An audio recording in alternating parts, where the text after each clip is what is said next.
BCM Gosen BKHP ten hei kan kom thlang min thlo fai saka Tenzol bel kan chu san main quarters le avel fai takin hei kan chu san thedo nan zara kan lom hle mai BMP nan ron puinu la ko ran roi tu te po an ron natlang nual mai nu ho hlang po an ni lo kan lom hle mai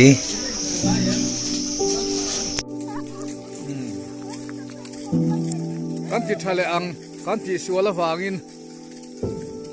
Gosen ko khan BKHP te an ni zo ke hey Tenzol pastor quarter Baptist pastor quarter an ti faya hey an him le me halai him hin tho fai han no ni so an ti fai to te so thakop mai en hon maya an uluk lar khop mai hei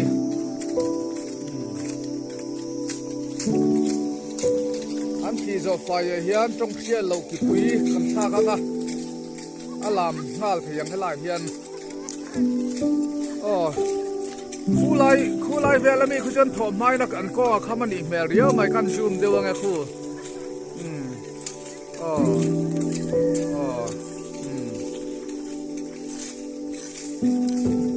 puya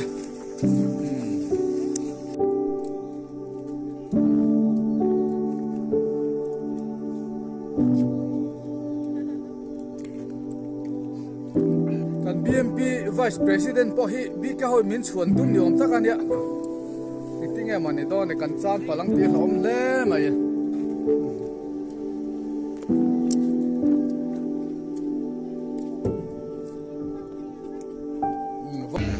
hei an zo deuh thuak mai he la dragon fruit an van thok chak em chuma an zo ti ti mai ni kan valom em chon nu herra khanin an zo fai ta vek mai he fai vuk to mai ni sarjuk lo ponuam to ang ti hianin fu khutem kan la zu a dragon fruit tenen hei kan quarter sani a alung len thak don hle mai rei lo te atin kan kalsan to mai don si a chuanin hei dragon fruit kan phun thara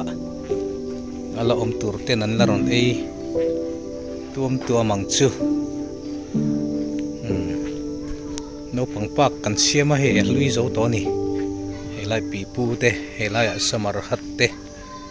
ani a ti chuanin he an ti fai tak ho kha he ho hi ni a hianin khu lai ka tui khur tui chut chua thlengin a fai ta vuk mai ni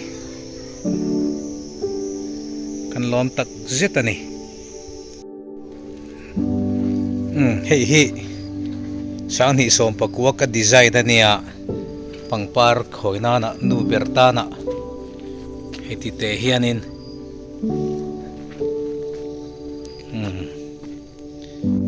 laite ro chu athat lo ni ang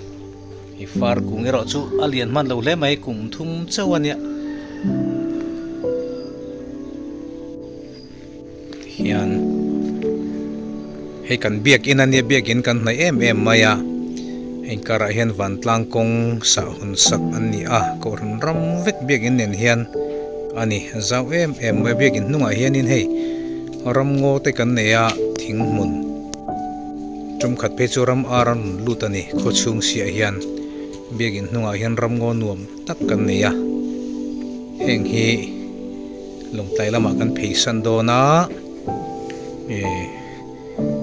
min thak tu turin an ron lon vele thunga nga helaya hian munuam takani so lai so ko ran chu ka ni a ko ran ram hi kan nei thakop mai Thenzola hian lo thir tu tenin lo mu ve rim phrimatan ka ron da ani hei ting tere te oma thei hai hi kungriat borvela oma hei helai hian khi butter fruit te oma Japan zong tra te thei chitin reng hi a oma awang lai aron ni chho don ani